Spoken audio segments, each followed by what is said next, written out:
predict that things are going to be normal. But we have heard something to the effect of it's going to take a couple more months before parents feel like across the country that things are back to normal, that they go to the store and they see that there is formula back on the shelves. But again, this is going to be a situation that will take a while to resolve itself. MJ Lee reporting for us. MJ, thanks very much. And to our viewers, thanks very much for watching. I'm Wolf Blitzer in the Situation Room. Aaron Burnett out front starts right now.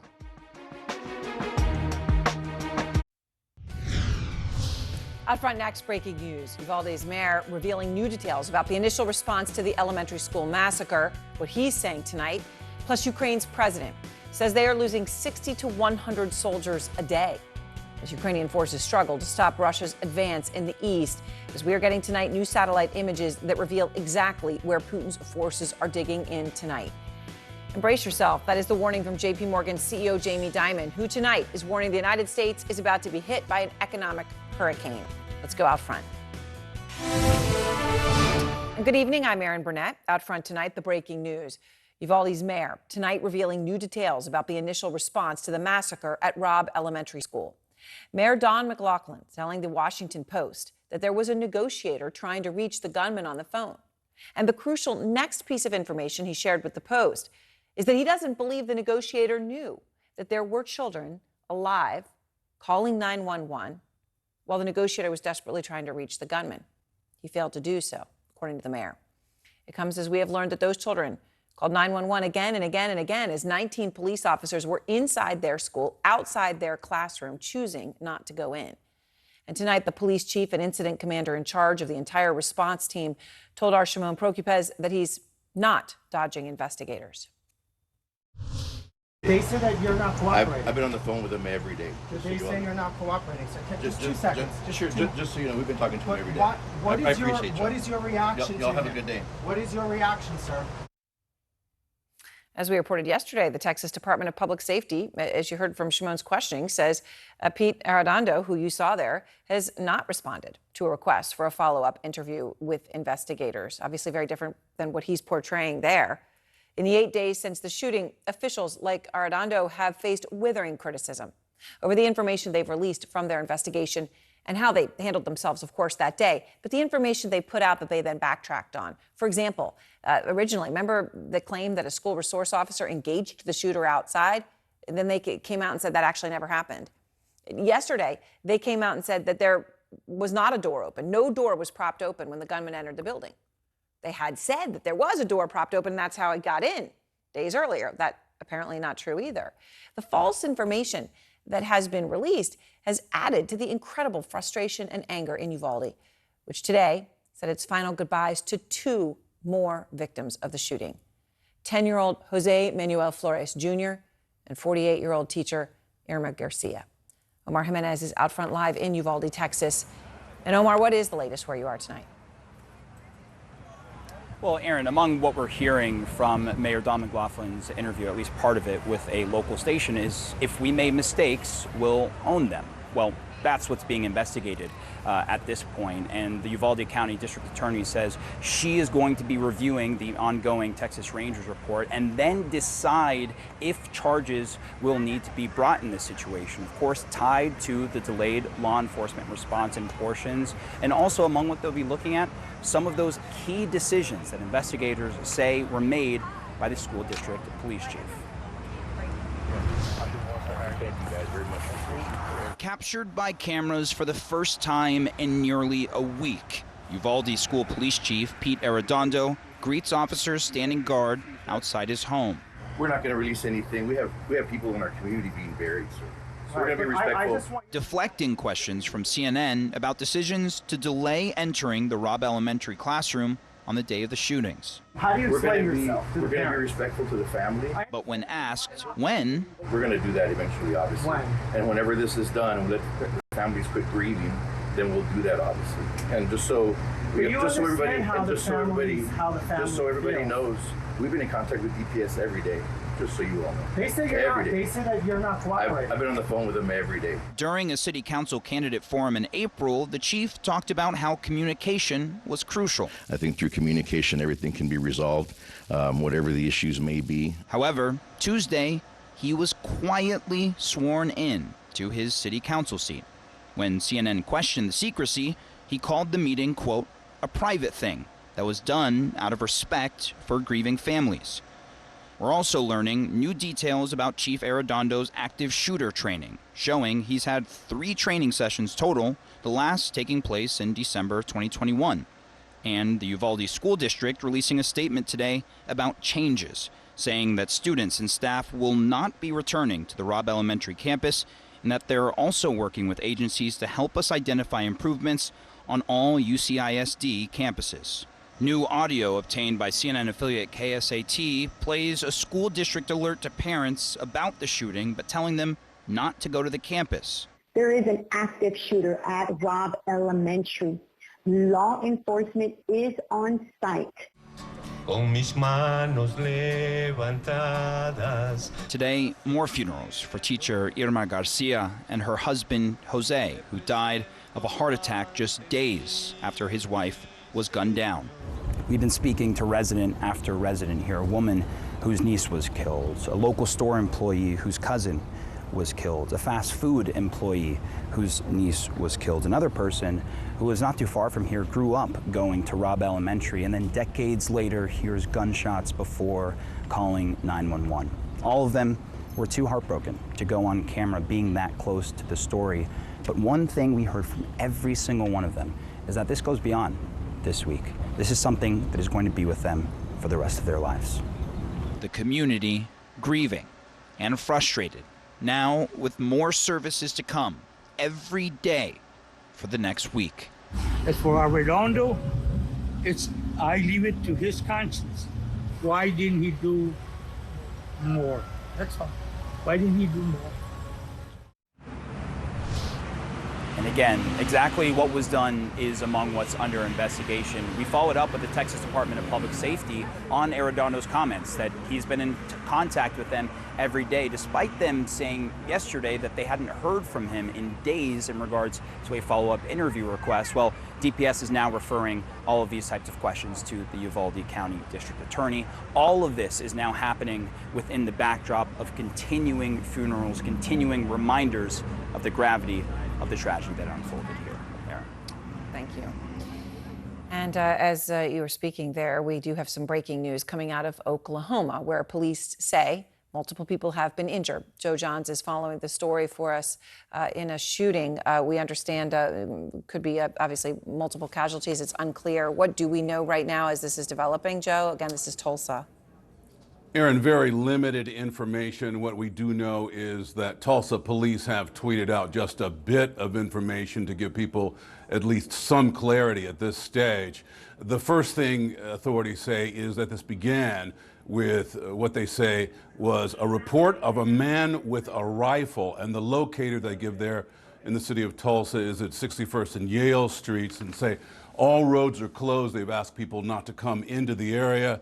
They've also indicated that they know there are multiple injuries as a result of this, and potentially, they say, multiple casualties. And probably the only other information we have directly from the police department, again, from their Twitter page, is that they have set up a reunification site at high school, Memorial High School, there in Tulsa. So this is a continuing situation. It sounds extremely serious at this stage. Don't have a lot of details, but it is clear also from what the police are telling us that the individual who is believed to have shown up there with a rifle and caused the situation is down and now believed dead.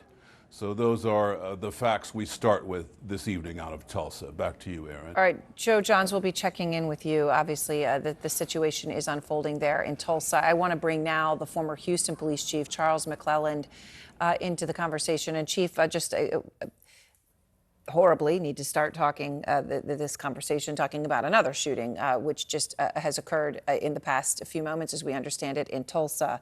The other thing the police department there is saying is that officers are currently going through every room in the building, checking for additional threats, and obviously at this point unable to determine, the number of injuries, and they're saying potentially multiple casualties. Chief, what's your reaction when you hear this? I mean, we're sitting here talking about this horrific tragedy in Texas, and this is going on in Tulsa as we speak. Well, thank you for having me, Aaron. First of all, until we decide to do something about gun violence, unfortunately, these things are going to continue to occur over and over again in different states and cities across America. So we really, as a society and as a community, have to get serious about gun violence. And, you know, as I said, we're monitoring this and just keeping it up on the screen here, Chief, as we're speaking. Obviously, massive police response there in Tulsa. As we understand, the shooter is dead. We don't know how, but the shooter is dead, and we are awaiting information on injuries and, as they said, potentially multiple casualties. So I'm going to keep this up, Chief, as we continue our conversation. I want to ask you about something in Uvalde, the new news that we have from an interview that the mayor gave from Uvalde to the Washington Post. So he says he was near the negotiator during the incident who was trying to reach the gunman. And in that situation, right, you would think the negotiator would need to know some really crucial pieces of information. According to the mayor, he didn't. He did not know that there were children in the room with the gunman at that time, calling 911 and asking police to come in. The negotiator was not aware of that fact. What do you make of that, Chief? Well, you know, from everything that I've heard, I can certainly understand if folks in that local community have little or no confidence in the police response and the investigation. Seems like every single day the facts seems to change or something is modified. Now, it's understandable if police officials, city officials don't have the answer to a question. I think the public understands when you don't know and you're trying to do an investigation to find out. But it seems like a lot of finger pointing is going on between local officials, state officials, and that undermines the confidence that the public will have in this investigation. And it's not fair to the families that lost their children, their loved ones. It's not fair. They deserve accurate information. And I hope this is not the case, that you have local authorities and state officials trying to protect their own respective agencies and point the finger at each other. And it may become that our only objective review or investigation has to come from the Justice Department. So, you know, as part of this, the Uvalde School District Police Chief, Pete Arredondo, right, I don't know if you saw our piece at the beginning of the program, but our reporter, Shimon Prokupecz, spoke with him and said, you know, are you cooperating with the Texas Department of Public Safety? And he says, yes, he is, that he's speaking to them every day. But they say that he has not responded to repeated requests for a follow-up interview. He's just not responding to them. So, you have two completely different versions here. It's very hard to know, to have any confidence in it. You know, he says he's cooperating. They say he isn't. Obviously, it would appear he isn't in that case, right? But what do you even make of that? Well, again, it's hard who do you believe? Right. Do you believe the police chief or do you believe the Texas Rangers? Now, in this situation, both things could be true. He could be speaking with them every day. That doesn't mean that he's being cooperative and answering their questions and giving them vital information. So, but at this stage, I think the public, they don't know who to believe. So the Justice Department needs to move in fast and do a thorough and objective investigation of everyone. They need to certainly review the Uvalde Independent School District's role, the city of Uvalde's police department's role, the Department of Public Safety's role, and let the chips fall where they may. If someone made mistakes, made the wrong decision, then people have to take responsibility for that. Chief, I appreciate your time. Thank you very much. All right. Thank you so much for having me. All right. Thank you. I said Chief McClellan, of course, was formerly from Houston Police Department. As we continue to monitor this breaking story out of Tulsa for you right now, we're waiting more from the Tulsa Police Department. As you can see that on the ground as to what situation this was, as they say, multiple injuries and potentially multiple casualties. We are awaiting more from Tulsa. We're going to take a break. On the other side, as we cover that story, we also will give you the latest on Ukraine, where Russia now occupies 80% of a crucial eastern city. My next guest with a sobering view on Ukraine's likelihood of winning back that territory. Plus, Biden's surprising admission when it comes to what he knew about the baby formula shortage and when he knew it. And Johnny Depp's courtroom drama. Tonight, a verdict in the defamation trial between the actor and his ex-wife, Amber Heard.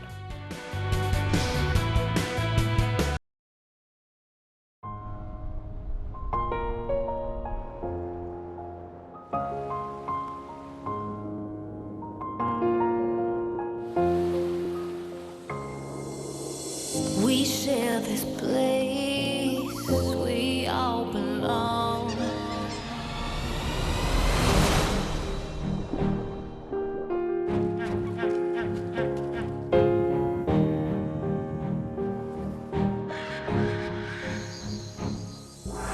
We have to restore this planet's soul. Teach it something more than what we know. Give it water, give it sun, room to grow.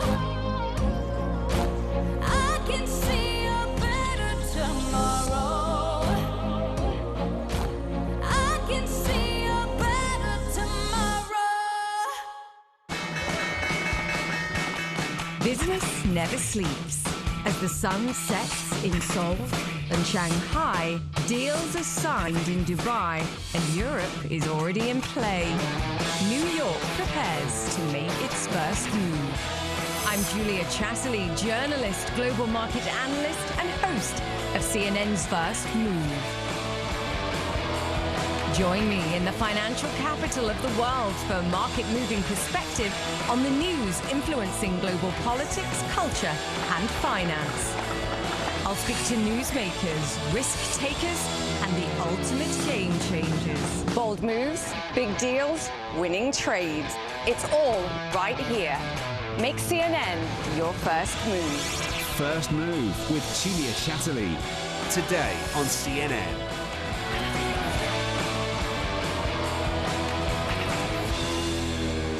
Heard it all before?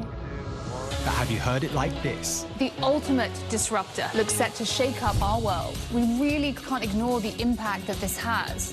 What can we do that explores a fresh angle? So let's untangle the players and political forces. The truth is a lot more complex. What's really going on? Fast-paced news, in-depth reports, and fact checks from the perspective of The Global Brief with Bianca Nobilo. Tonight on CNN. Connect the world with Becky Anderson. It all starts here. Changing, fighting, creating, connecting. That's why we're here. We live here, we work here, we're from here, and we'll go wherever the story takes us. I'm Becky Anderson in Tehran. We are in Jerusalem. Real news that shapes our world. Exploring not just what's going on, but why. I just want to press you on one further point. Getting perspective on this region from this region. Places that many of us know, but few of us get to see. Observing countries on the move, still rooted in tradition. It all starts here, and that's why we're here, bringing you the world from our Middle Eastern hub. Connect the world with Becky Anderson. Today on CNN. We are following the breaking news out of Tulsa, Oklahoma, where officials are now reporting multiple people have been killed after that shooting at a hospital in Tulsa, the St. Francis Hospital in Tulsa, Oklahoma. Joe Johns is following the story for us. And Joe, obviously the situation is dynamic. We don't know what exactly will end up being, but we do hear multiple dead. Right. We do not know the numbers, but we do know that according to a fire department official named Andy Little, there are multiple people dead at this scene in Tulsa, Oklahoma. As the investigation continues, we're also told, as we reported earlier, that we understand the shooter is down and believed dead. Now, this is happening, we're told, at a place called the Natalie Medical Building on the St. Francis Hospital campus there in Tulsa.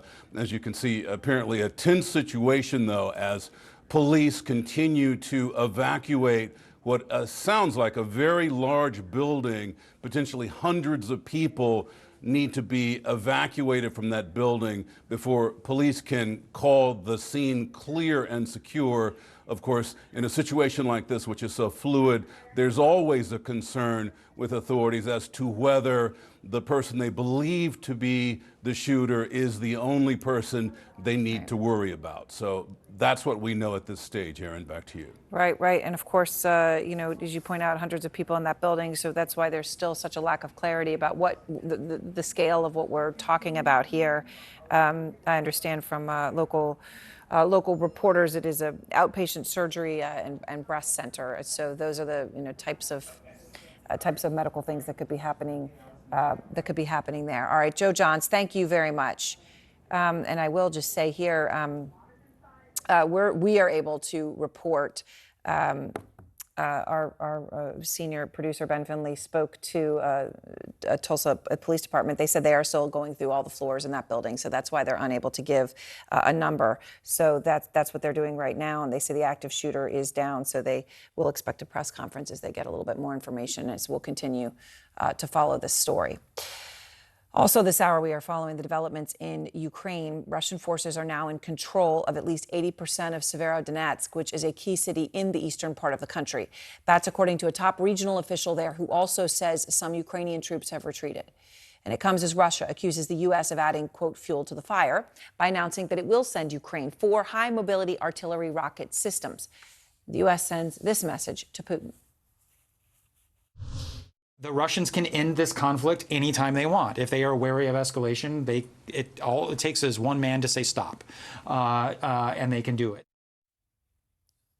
Melissa Bell is out front in Zaporizhia in Ukraine. Melissa, so what we're seeing in Severodonetsk, look, it's a progress by the Russians, and it may have come at a long, slow, and agonizing pace, but nonetheless, that is an asset, a city that they wanted to occupy, and they've made progress in that regard. It shows Putin clearly has no plans at all to stop this war.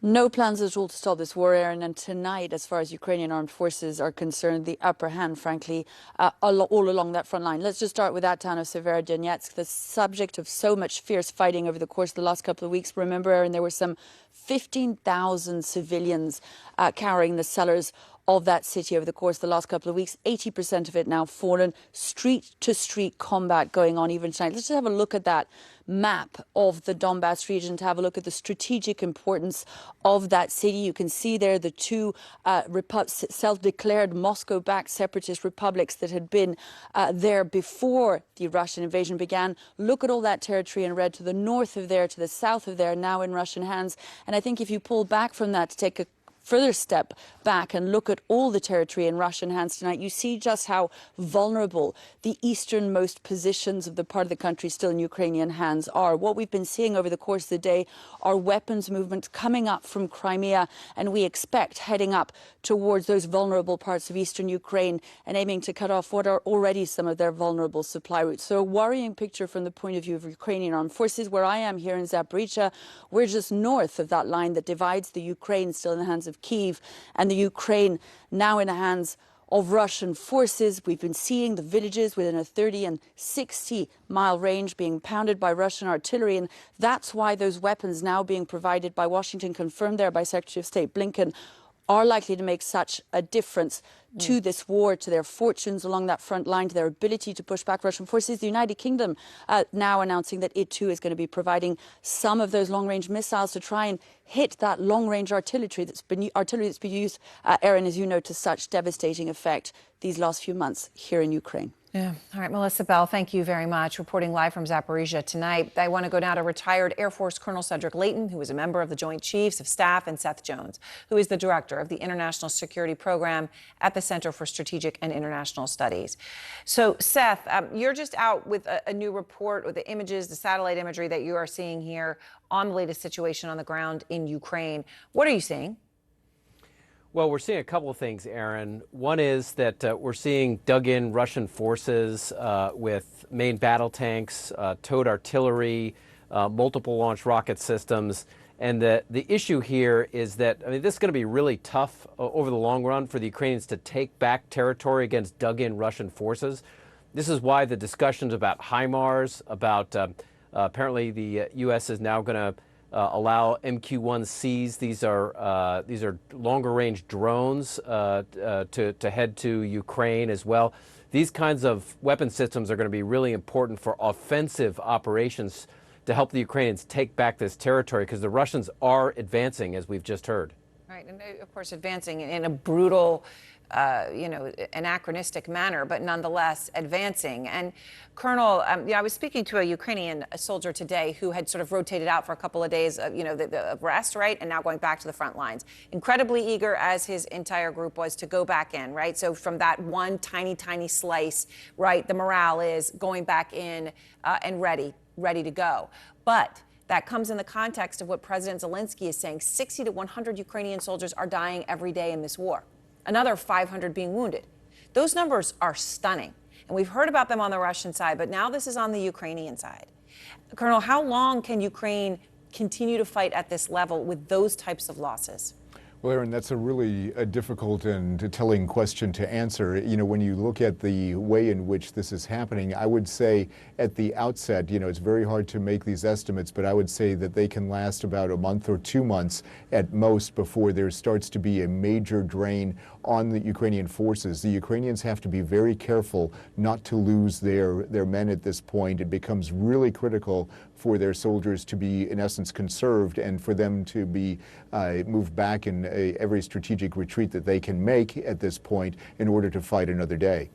So Seth, when you heard Melissa talking about the Russians sending equipment up from Crimea, right? This is the crucial thing when you talked about Mariupol, right? That they were able to establish that connection between Crimea and the Donbass, and they're now using it. So you have satellite images of Kherson Air Base near Crimea that show the Russian forces entrenched in Ukraine. They've got down there that they can move battle tanks, rocket launchers, self-propelled artillery.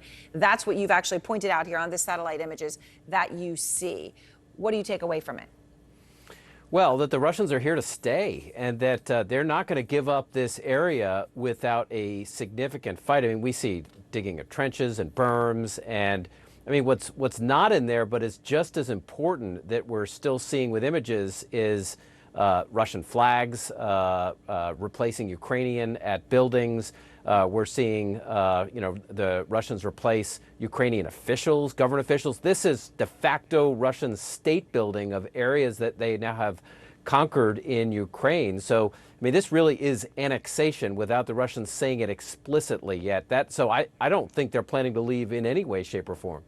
No, and back to the speech that Putin gave on the day before the invasion, right? This is what he said, and he's now pushing for it. Colonel Leighton, President Biden says that the U.S. in response is going to send Ukraine a high mobility artillery rocket systems, 4 of them. Now, originally he had said the United States wouldn't send Ukraine anything that could hit Russia. Now they're sort of trying to say, well, basically not the long ones, but not the short ones, but the in-between ones. And it's put the U.S. in a rather bizarre situation, leading to official after official today saying this. The Ukrainians have given us assurances that they will not use these systems against targets on Russian territory. This particular assurance goes all the way to the top of the Ukrainian government, to include President Zelensky. Colonel, what do you make of this? So Ukraine is giving these assurances, promising they won't hit targets in Russia, but Ukraine has been invaded by Russia, and Ukraine will do whatever it needs to do to try to push the Russians back. I mean, what do you even make of this situation? Aaron, I think this is one of those things where the political doublespeak gets to be quite a problem for the administration and for anybody who's dealing with this. So the Ukrainians are going to do what they need to do, and if they get these weapons, which they should be getting, they have every right to defend themselves. Defending themselves means going after any weapon system that targets their country, and if that weapon systems happens to sit in Russia, then they should go after that weapon system. That would be the military answer to that question. Right. And as we've seen, right, they've shown a willingness to go after, fuel depots and things that supply the Russians. So if you're giving them the tools to do it and then making them promise not to do it, given the dire nature of their situation, it does seem, as you say, to be a bit of doublespeak. Thank you both so very much. I appreciate your time. You bet.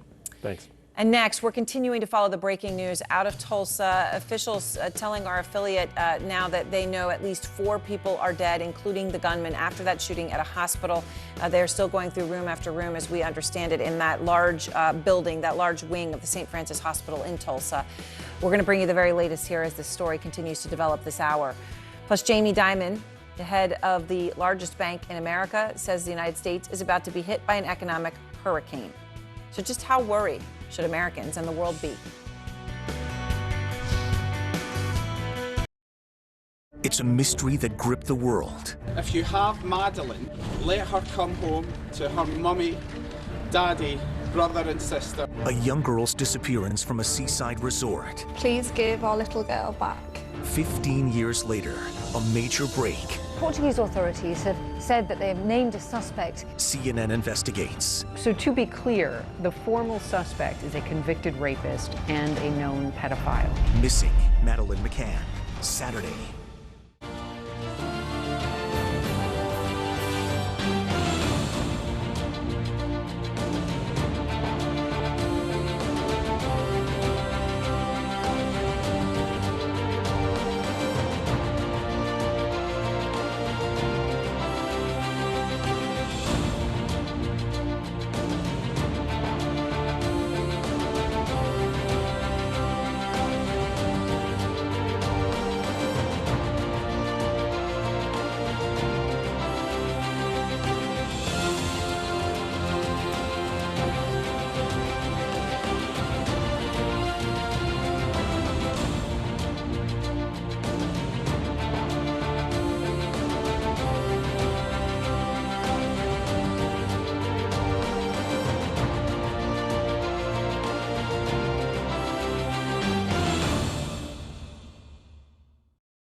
Welcome to The Lead. We begin with breaking news. The United States has plunged into a recession. We're seeing infections at an all-time high. What's your reaction to that? Here are the facts. The Lead with Jake Tapper. This is CNN. More people get their news from CNN than any other news source.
Business is all about making connections. But some connections are easier to make than others. With a CNN partner hotel, the world is always at your fingertips. CNN Partner Hotels, connected to your world.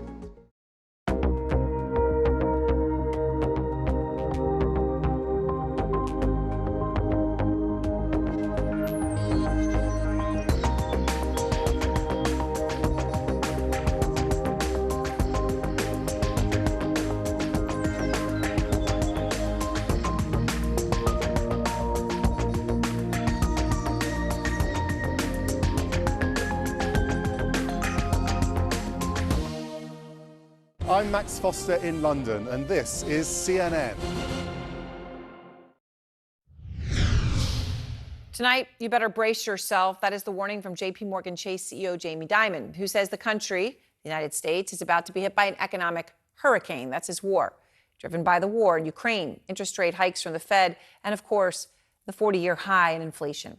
It comes as the inflation crisis is hurting American savings. The personal savings rate in the United States has fallen to a level not seen since the start of the great financial crisis in 2008, when the Great Recession began. Out front now, Lizanne Saunders, Chief Investment Strategist at Charles Schwab. And Lizanne, I know you've been talking about that specific issue of the savings rate, and I want to ask you about that. But I know you also believe that we're in the midst of an economic storm. How bad could it get? So whether or not it turns into a hurricane is yet to be seen, and there certainly are a lot of weather analogies out there. But you mentioned it, we're at a 40-year high in inflation at a time where growth already slowed such that it contracted in the first quarter. The Fed is in a pretty aggressive hiking mode in order to combat that inflation problem. And of course, they're also starting to shrink a $9 trillion balance sheet. So we really haven't been in this combined set of circumstances here. The question is, can the Fed do the job of tackling this problem by focusing on the demand side of the economy? Because that's all they can really control. They can't ease supply chain problems without it ultimately leading into a recession. I think the needle probably points a little more toward recession.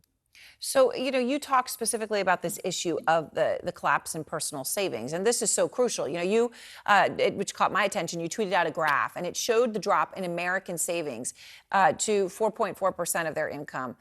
Your message, goodbye to the savings boom. And as you point out, the last time we saw this sort of a crisis in savings was at the beginning of the Great Recession. This is crucial, right? This is showing, I suppose, on one level, that when you have a 40-year high in inflation, it eats away. It eats away at earnings. It eats away at people's savings. It is having a very specific and serious impact. It is. And I think the big debate right now is, does the rate of savings matter, the 4.4%, Aaron, as you said, or is it the stock of savings? And there still is a buildup in savings that came as a result of all the stimulus. Unfortunately, I think it's the flow, it's the rate of change that has come down that matters. But importantly, I also don't think this is 2008. Yes, the savings rate dropped at that point, but that's when we were in the midst of the bursting of a massive housing bubble that, because of leverage and poor lending practices, had the effect of taking down the entire global financial system with it. I think there are dislocations in the economy right now. We've already seen a slowing in growth and probably will continue to see this, but this is not a literal or figurative house of cards like was the case in 2008. So I think that a distinction is important. All right, Lizanne, thank you very much. I always appreciate speaking with you, and it's nice to have you back. Nice to see you. All right, well, part of the reason the savings rate has dropped, of course, is that people are spending more, right? They're resorting to going to the savings because the costs are surging. The average price of gas is something that Americans are confronted with every single day because you pass gas stations, you fill up your car, you see it, and it jumped 5 cents to hit another record high today of $4.67 a gallon. That's nationwide. God forbid you live in California. And it's got the White House worried to the point that, according to Politico, the chief of staff, Ron Klain, wakes up and one of the first things he does every single day is check the price of gas and laments that it is so visible to everybody because they, see gas stations and see the price, stuck in their face. James Carville is the lead strategist on Bill Clinton's 1992 presidential campaign. So, James, here we are. Gas prices confronting Americans every single day. People are paying twice as much to fill their tanks as they were a year ago. You've got Ron Klain laser focused on it, as he should be. If you were advising the White House, what would you tell him to do? Well, you make the point. I'm glad that Ron does that every morning. It's a pretty important number. I'll tell you who's not facing a recession: Exxon, Chevron, and Shell. And if anybody doesn't think that they're using this and leveraging this to their advantage, I don't know what to say. The Parliament in the UK passed a windfall profits bill. The House has passed a windfall profits bill. One of the things we can do is tax these windfall profits and return it to consumers. I don't think Ron or President Biden or anybody else can do a whole heck of a lot about the rise in gas prices, but this is not all natural. This system is being gamed by these oil companies. They know it in the UK. The Democrats know it in the United States, and that bill has passed the House, and Senator Duckworth has it in the Senate. I hope they pass that and give people some needed relief. Right. So I understand what you're saying, and I get it from a political perspective, and I'm not saying that you're totally wrong at all. Right. But it is also, it's happening for a real reason, right? I mean, Russia has been able to, give transfer payments to Russians and put off some of the impact of the sanctions because they're getting so much more money, right? I mean, the raw cost of the stuff has gone up. Right. And that is at the core of this. It is, but it's also just, again, don't discount people like gaming it that has something to do with it. And yes, we're in a war. Russia is you know, the high energy prices are helping them somewhat. It's certainly helping the autocrats in the Middle East a lot. I mean, this is something that's happening. But you know, I don't know, and I think the president's pretty clear that his toolbox is pretty empty here. They can do some things at the Strategic Petroleum Reserve. Yeah. But one of the things you can do is try to get some money back in consumers' hands. A lot of states are talking about doing that, and I think that's a good idea. But of course it's a big problem. And if I was Ron Klain, I would be looking at the gas prices when I got in office first thing in the morning, too. I think it's good we have somebody, at least he's diligent on the watch. Right. And one thing, you know, President Biden said, I guess, you know, he spoke the truth, but I'm curious from your perspective as to the messaging of it. When he talks about all these hits coming to Americans, he says that there's really not much he can do. Here's how he put it. The idea we're going to be able to, you know, click a switch, bring down the cost of gasoline is not likely in the near term, nor is it with regard to food. Is that the way he should be speaking about it? Is it aggressive enough, or do you think he gets it right? Well, I think he had some pretty aggressive remarks today. He had a op-ed piece, and he was pretty specific. I think it was in the Wall Street Journal. And he's telling people he has a plan. Well, if inflation is 8% in November, we're going to lose a lot of seats. But you know what you got to look at, Aaron, is think about a horse race, and you have the CPI, and you have wage growth. Hopefully, by October or so, wage growth will pull ahead of the CPI, and people will feel some progress in the economy. And if they do, the president can point to the fact that in May, that he wrote a piece in the Wall Street Journal, Hardly a Friendly Venue, outlining some of the things he wanted to do. So, I mean, he's betting into the fact that there may be good news, and let's hold on to it. But that's the two numbers that I'm looking at, and I suspect that Ron Klain and a lot of people are looking at that CPI number and looking at wage growth number. We'll see some jobs numbers and wage growth numbers Friday. And, you know, I'll be up early and, you know, clicking on to see what's happening here like anybody else. All right. Well, James Carville, I always appreciate it. Thank you so much for taking the time. Well, thank you, Aaron. All right. You bet. And the White House tonight also grappling with the ongoing baby formula shortage and the crisis there, struggling to explain why it was so woefully unprepared, right? When you look at, you know, who produces it and all of a sudden a factory shuts down and, you know, babies need food, you know you have a problem. But apparently they didn't. Following a meeting with formula makers, President Biden conceded he did not know that the Abbott plant would impact supplies in the way that he did. Here's how he responded when pressed by our Caitlin Collins. I don't think anyone anticipated the impact of the shutdown of one facility. Did the CEOs just tell you that they understood it would have a very big impact? They did, but I didn't. They did, but I didn't. Caitlin Collins is out front at the White House. And Caitlin, a pretty stunning admission for the President of the United States to make. You know, the White House has said, right, that they'd been working on the formula shortage since February, which would mean they knew when it happened that it was a problem. But he's now saying that the company knew, but he did not. How did the president explain the timeline today? Yeah, Aaron, and they said that, of course, the president, this had been this kind of whole of government approach that they have been taking since February when this plant was shuttered. But obviously that whole of government approach did not include President Biden, because he was talking about this today. He had just been meeting with the top 5 baby formula manufacturers, talking about this crisis, and he was asking each of them individually if they understood what kind of an impact the closure of this plant back in mid-February was going to have. And Aaron, I was in the room there. We listened time and time again to several of them. They said yes, they did understand it was going to have a very big impact because, of course, the formula concentration here in the United States is so small. It's only a handful of manufacturers and retailers that do that and deal with the distribution. And so we asked the president, when was it that he actually became aware of just how serious this shortage was going to be, how much it was affecting parents? And this is what he told us. I became aware of this problem sometime after April, in early April, about how intense it was. And so we did everything in our power from that point on, and that's all I can tell you right now.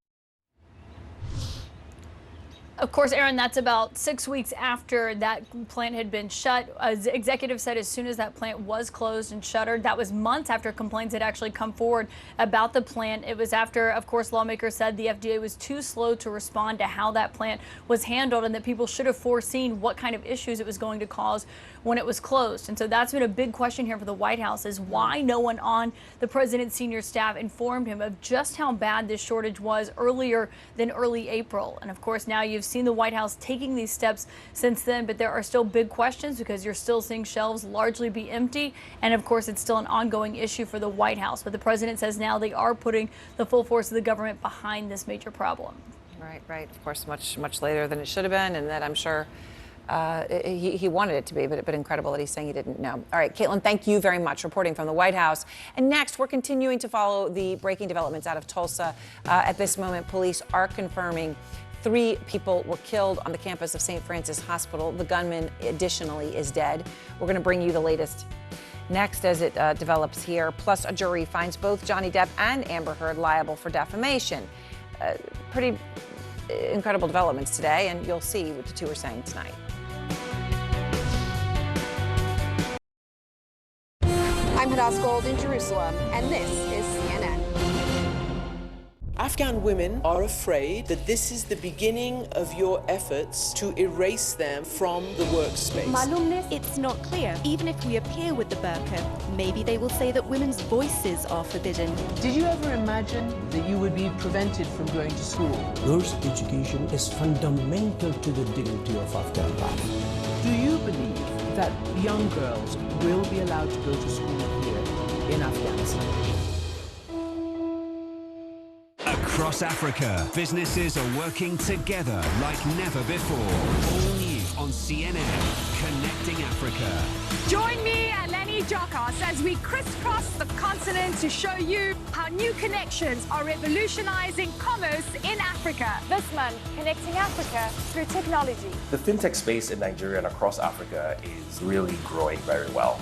Connecting Africa on CNN, in association with Afreximbank.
It is forecasted that about 40% of the population in the world will suffer from water shortages in 2050 due to climate change and population growth.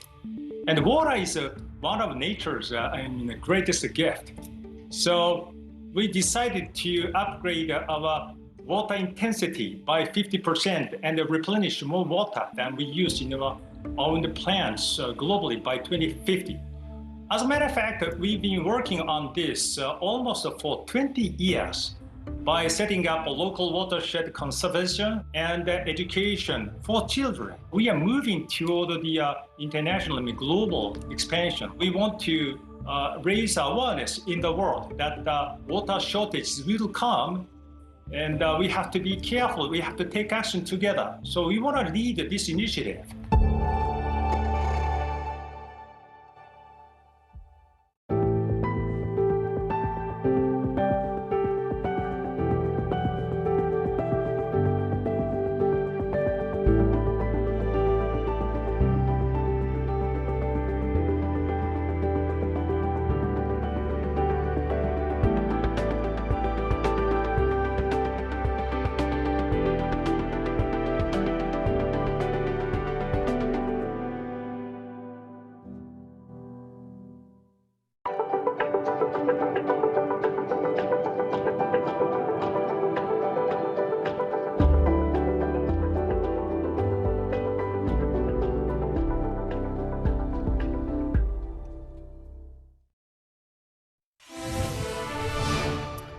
We're following the breaking news out of Tulsa, Oklahoma, where police are confirming now that 3 people have been killed during a shooting at a hospital in Tulsa. The gunman is also dead.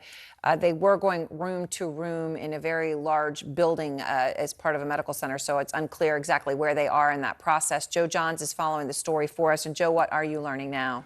So this is, we're told, the St. Francis Hospital campus, a building there, apparently a very large building there, Aaron. And bringing up to date just what you said, 3 people reported dead, according to the authorities, 4 if you include the shooter. We're also told by authorities that a person has been taken from the scene in critical condition. We don't know the disposition on that just yet. We also know that authorities are engaged in what they refer to as a slow evacuation of that very large building, essentially going room to room to check to see the welfare people and get them out of that building in an orderly fashion. No other details from the authorities at this time, but the shooter is dead, the authorities say, and 3 people have been killed. 1 person reported in critical condition. Aaron? All right, Joe Johns, thank you very much. We do have Jamie Fowler now on the phone, who is a member of the City Council in Tulsa. And Councilman, thank you very much for coming on to share what you do know here. I know the situation obviously is still very much in flux, but you have been getting briefed. What have you learned so far? Well, this is a building I'm personally very familiar with. This is a building adjacent to St. Francis Hospital, the Natalie building there at the St. Francis complex.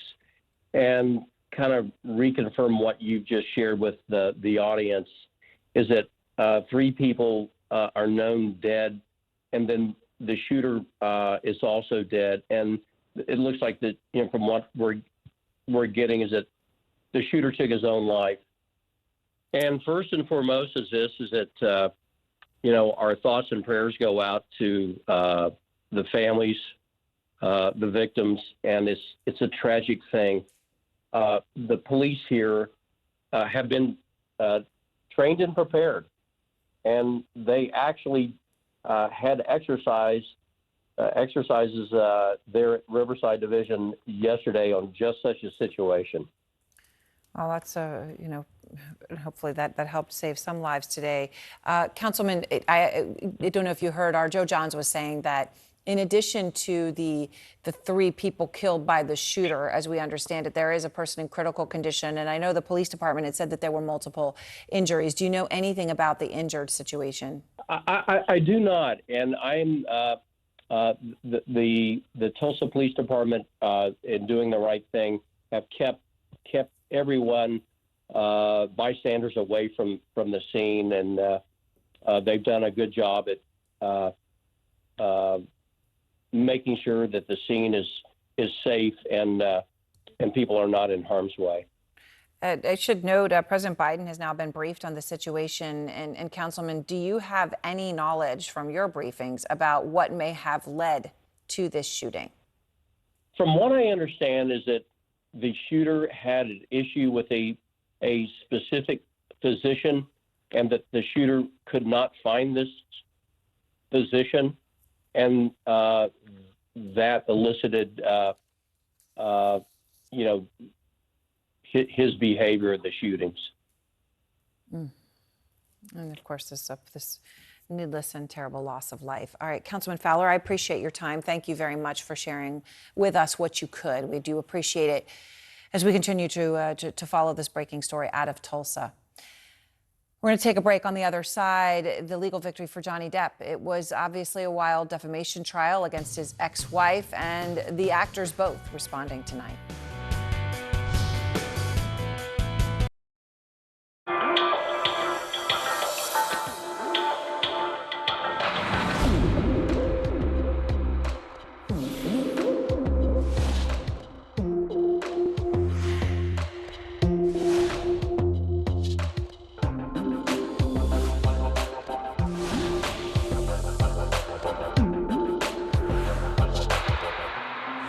Africa Avant-Garde, Saturday on CNN in association with Access Bank.